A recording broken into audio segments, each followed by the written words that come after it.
Yes, take a break, take a knowledge break with Dr. Canute White. Yes, we continue to take a break, right? You take coffee break, you take lunch break. Why not just take a knowledge break? It's good food as well. It's really a wetting of the brain, inviting you to expand on the knowledge that you would have heard here. Look, we continue to look at abuse and neglect, and I have said to you the last episode. You can look for those episodes on Apple Podcasts and on Facebook, YouTube. Just look for a knowledge break. It's part of can use exploration your topic in a podcast because it's basically one podcast entity. Look, I will be taking you to a very interesting series of knowledge, and this is part one. And as we ignite, yes, ignite ideas together, we're going to be looking at factors that contribute to child abuse and neglect. And this is basically part one. As I've said, we'll be looking at this in part of a series as it relates to factors that will basically predict that someone will abuse or neglect is our children. Look, it's important that we also note that the source of this podcast, the source of this episode is very aligned with experts in the field of child protection and also in the field of psychology. Goldman, Sellers, Woolcock, and Kennedy, right? The book is really called A Coordinated Response to Child Abuse and Neglect, the Foundation and the Practice. You can get it, look it up and see what's going on in there. Well, yes, we're going to be talking about factors that contribute to child abuse and neglect. And indeed, parents want to understand this and the caregivers as well, because we know that a lot of parents and caregivers have contributed to child abuse and neglect. Yes, in a negative way, right? So let's look at this, and we're going to be considering it from several factors in terms of parents and caregivers factors, right? We're going to be looking at it with as it relates to sub factors that comes under this. And the first one that I'd like to look at is personality characteristics and psychological well-being of parents and our caregivers. And this indeed can contribute to what goes on as it relates to child abuse and neglect. Yes, no consistent set of characteristics or personality traits has been associated with maltreating parents or caregiver. And the scholars, Woolcock and the other authors actually suggested that some characteristics frequently identified in those who are physically abusive or neglectful basically include psychological factors such as low self-esteem and external locus of control. That is, belief that events are determined by chance or outside forces beyond one's personal control. So they believe that it's not, they cannot control doing this. They will abuse, they will neglect because, they cannot control. People believe that usually resort to abuse, child abuse, and or child neglect, and also considering personality characteristic and psychological well-being. The authors looked at poor impulse control, there's depression, anxiety, and antisocial behavior as well. They figure that while some maltreating parents and caregivers experience behavioral or emotional difficulties, severe mental disorders are not necessarily common. But another thing that they consider as it relates to this factor the factor of psychological characteristics and psychological well-being, right? This whole thing about, yes, drug abuse. We're going to talk about that, but also the history of parental of maltreatment as it relates to parents and our caregivers. What type of history do they have as it relates to abuse and neglect? A parent's childhood history plays a large part in how he or she basically behave as parent, his or herself.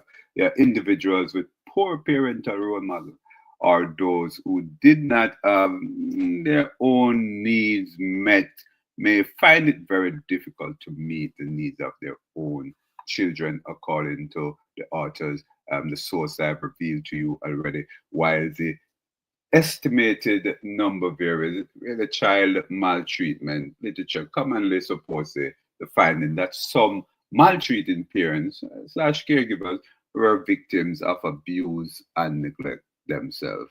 So they are saying that this is one of the factors that actually um, will predict that a parent or caregiver will abuse or neglect his or her child, or the ward as well. So it's important for you to consider as a parent whether or not you have gone through abuse or neglect, and seek counseling so that that risk factor as it relates to you abusing or neglecting your child may be averted.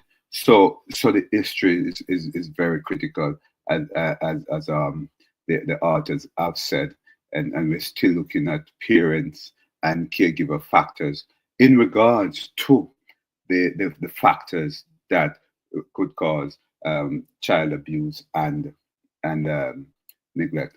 And under the parent and child giver factors, there are a number of things that we consider, and that substance abuse and age is also one of these things that we look at.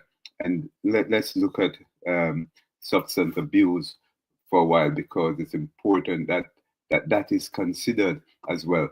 And the authors of this book suggested that parental substance abuse is reported to be a contributing factor for between 1 and 2/3 of maltreated children in the child welfare system. Interesting. And research also supports the association between drug abuse and child maltreatment. And they've cited an example as this a retroactive study of maltreatment experience in Chicago found children whose parents abused alcohol and other drugs were almost 3 times likelier to be abused and more than 4 times likelier to be neglected than children of parents who were not abusers, you know, substance abusers. And that's critical. They also cited that the Department of Health and Human Services study found all types of maltreatment and particularly neglect to be more likely in alcohol abusing families than in non-alcohol abusing families. That's very interesting. And the book also cited that substance abuse can interfere with a parent's mental functioning, judgment, inhibition, and protective capacity. That's interesting. So you understand how some of these things can affect you and spur you into the likelihood of being a child abuser or neglect your child, or those children who are under your control. But another interesting sub factor that is critical to look at is age. Yes, age, and perhaps not being looked at so much, but age is considered a very critical factor as it relates to parents and caregiver factor as it relates to the likelihood of child abuse or neglect. And it is said by researchers, by the authors, that caretaker age may be a risk factor for some forms of maltreatment. Although research findings are inconsistent, some studies of physical abuse in particular found that mothers who were younger at the birth of their child exhibit higher rates of child abuse than did other mothers. Other contributing factor under this wing, such as low economic status, lack of social support, and high stress levels may influence the risk, right? A link between younger childbirth, particular teenage parenthood, and child abuse.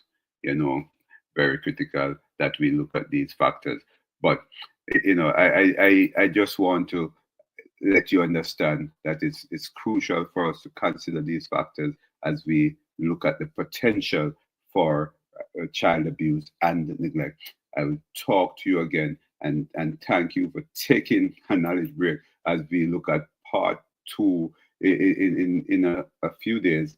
Part two, we look at family factors, right? Family factors. We have just looked at the caregiver factors and the psychological well-being of caregivers and parents, but we're going to look at family factors and how the family factors and the sub factors under that can contribute to child abuse and child neglect.